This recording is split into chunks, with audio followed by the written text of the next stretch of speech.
abnormal vaginal discharge. For instance, I have talked on this platform about pelvic inflammatory disease, that is PID, pelvic inflammatory disease, and then the concept of toilet infection. On my description box in this very video, you are going to see the link towards this very topic. So I've made that video so that people understand that there is a difference between toilet infection and then pelvic inflammatory disease, and that is PID. They are not the same thing.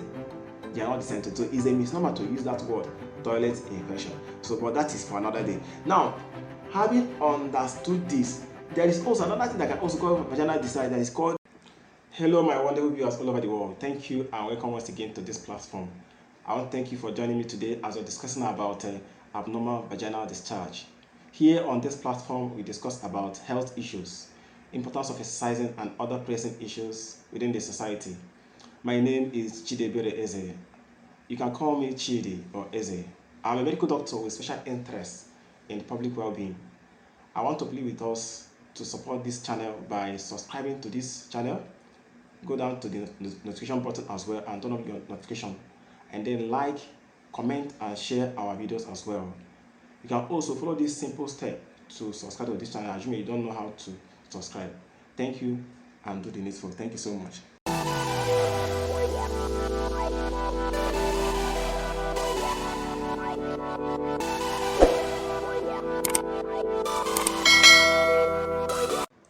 So guys, I want to welcome us once again to this channel as we're discussing about vaginal discharge. I want us to understand two concepts as we're discussing, making this discussion today. Number one is understanding the concept of normal vaginal discharge, and then what is abnormal, because moving from normal, we can now understand the concept of what is abnormal vaginal discharge. Now, in a normal vaginal discharge, I want to also get that anything that is coming out of the vagina that is normal is governed by hormone. So it is actually the hormonal secretion of the woman, depending on the menstrual phase of the woman, that will determine the kind of secretion the woman is going to be having. So in a woman that just finished her menses, that is seeing her period, the secretion that will be coming out of the vagina is going to be sticky. It's going to be a whitish, clear fluid that will be not smelling, and it will be sticky. So just very small discharge will be clear and not smelling. Now, towards the time of ovulation in a woman, towards the time of ovulation, the discharge will be stretchy, clear fluid. It may be a whitish, milkish fluid, but it is not going to be foul smelling. So it won't have a bad odor. Do you understand? And it's going to be sticky. It's going to be stretchy as you're seeing on the screen. On the screen now, it's going to be stretchy. That is exactly a normal vaginal discharge. Again, when you check the pH of a normal vaginal discharge, you are going to know that the pH is going to be less than 4.5 in the normal vaginal discharge. And the constituent of that vaginal discharge will contain the normal flora, that's normal vaginal flora, which are bacteria in the case of a normal vaginal discharge. These are the basic things I want us to understand, first of all, concerning normal vaginal discharge. Now, moving towards what is abnormal in terms of abnormal vaginal discharge, because that's our area of concentration towards this very video. Now, I want us to understand there are infective and non-infective causes. Infection, infective means that those that are caused by infection, and then non-infective, those that are not caused by infection in terms of vaginal discharge. Now, the infective ones are age related, and then they are limited or more in people that are sexually active, in women that are sexually active between the ages of 18 years to 45 years. That is where you see the infective causes of abnormal vaginal discharge. But the non-infective causes are usually more in the postmenopausal women. Usually, understand the word I'm using. Usually more in people that are postmenopausal. That's after they have finished seeing their menses. You can also see it in people that are also sexually active, especially the cervical cancer. So the discharge in non-infective causes, for instance, in cervical cancer, it's going to be foul smelling, and it may contain blood. It's going to contain blood, and it's going to be foul smelling. That is in cervical cancer. Also, a woman that is also having uterine cancer also may likely have abnormal vaginal discharge that is also foul smelling, might also contain blood in it. Do you understand? These are things. Also, there is another thing, another concept that is called cervicitis. Now, cervicitis is inflammation of the cervix. Cervix, as you are seeing on the screen, is the entering point into the uterus, that is the cervix, or the part of the uterus after the vagina. So the part of the uterus you are going to meet after the vagina is the cervix. So inflammation of that very area can also cause vaginal discharge, abnormal vaginal discharge. So now talking about the infecting causes of abnormal vaginal discharge, there are three main ones which are more in people that are of a reproductive age and sexually active. You talk about bacterial vaginosis, otherwise called BV, then vaginal candidiasis, and then vaginal trichomoniasis. These are the three main causes of infective abnormal vaginal discharge. Now, how can we differentiate all this so as to help us to understand this video very well? So talking about bacterial vaginosis. Vaginosis is caused by bacteria, just as the name implies. And then the most isolated organism is G. vaginalis. That is, Gardnerella vaginalis is most isolated bacterium in bacterial vaginosis. Then what you have to understand is that the features of bacterial vaginosis is that the discharge may be a weakish, grayish discharge, but it is fishy smell. It is of fishy smell. That is, the smell is like the smell of a fish. That's exactly what you see in bacterial vaginosis.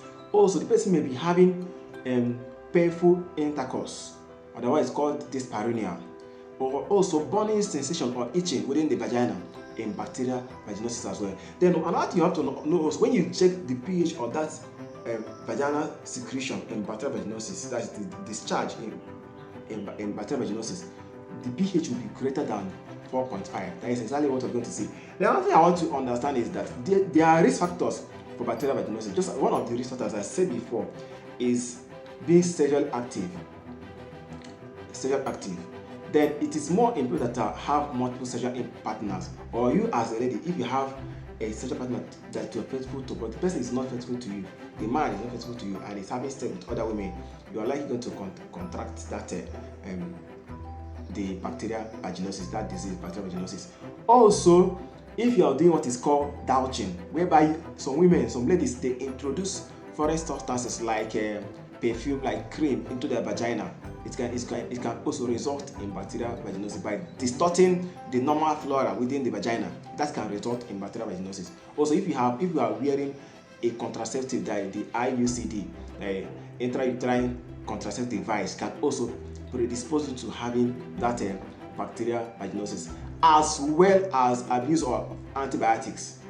Now, one thing I want you to understand is that the treatment of this disease, bacterial vaginosis, is just the use of antibiotics. But you should go and see your doctor so that they can conduct a test that is called high vaginal swab, MCS. So a sample, that's fluid that is discharge that is coming out, will be collected, and a test will be done on it. That is called MCS, microscopy, culture, and sensitivity, to be done on it, to determine the kind of microorganisms that are causing that type of discharge, so that they will know the particular antibiotics you may benefit from. But an empirical treatment may be started for you with clindamycin. So your doctor is likely going to start you on clindamycin, but you must go and see a doctor instead of purchasing drug over the counter. Do you understand? Because there may be other things that you may be having and you may not know. That's why that's the essence of seeing a doctor, and that's the essence of this video as well. Then the second part of the abnormal infective vaginal discharge is vaginal candidiasis. This is caused by a fungus, a fungal infection, the Candida albicans. But what you must understand, the discharge in this one is a cheese-like discharge that is sticking on the wall of the vagina, just like a yeast. Exactly what you are seeing on the screen, that is how it's going to be in a fungal vaginal infection, that is vaginal candidiasis. But it may not be smelling as you are going to see in bacterial vaginosis, that the fishy smell you're going to see in bacterial vaginosis. It may not be smelling. And then the pH of the vagina may be of normal pH. Then the risk factors for this kind of vaginal discharge are many. There are physiological risk factors and pathological risk factors. The physiological risk factors are those that are not caused by disease. For instance, pregnant women are at high risk of having vaginal candidiasis. Do you understand? Because of little immunosuppression that they have in in a pregnant woman. Also, people that are obese, they are also likely going to have a vaginal candidiasis. Then in the pathological forms, for instance, HIV, human immunodeficiency virus, all those patients, they are at higher risk of having vaginal candidiasis. Then also people that have diabetic women, they are at high risk of vaginal candidiasis as well. Now, have you seen the reason of seeing your doctor? Then people that are abuse antibiotics as well, because when you abuse antibiotics for a long time, it's going to distort the normal flora within the vagina and then cause more fungi to grow, and that can result in vaginal candidiasis. Do you understand? Now, the treatment of this, just as I said in bacterial vaginosis, is that you should go and see your doctor. So a doctor will prescribe the right medication. So it's not enough to buy over-the-counter cream, for instance, imidazole cream, to apply in your vagina. No, it is not enough, because you may be having an underlying disease that you don't know about. So you have been seeing the essence of it. Imagine, say you have diabetes and you're treating vaginal candidiasis. That vaginal candidiasis may go, but it's going to reoccur. So you may be having reoccurrence of vaginal candidiasis, as well as if you have human immunodeficiency virus that may be suppressing your immunity, resulting in recurrent vaginal candidiasis. So that is the essence of seeing your doctor. So the doctor will prescribe the rightful medication for you and then place you on the better treatment. Do you understand? Because it may be multifactorial that are multifactorial diseases that are resulting in that very particular manifestation. Do you understand? So meet your doctor. Your doctor will place you on imidazole cream, for instance, fluconazole cream, and you'll be applying it in the vagina, and then may also place you on a systemic drug as well. Now, the last part of infective abnormal vaginal discharge is this trichomoniasis. Trichomoniasis is caused by Trichomonas vaginalis, and it's a parasitic infection. One thing that is of importance here is that the discharge is malodorous, that is very foul smelling vaginal discharge, and it's going to occur usually in a sexually active woman. That's where it's going to occur. So, and it's going to be foul, about having a foul smelling malodorous smell. That is how it's going to be. And then, as you must understand, there may be other associated symptoms like the burning sensation, postcoital bleeding, that's bleeding after sexual intercourse, and then also painful sexual intercourse as well may be also be occurring at that same time the woman is having the discharge.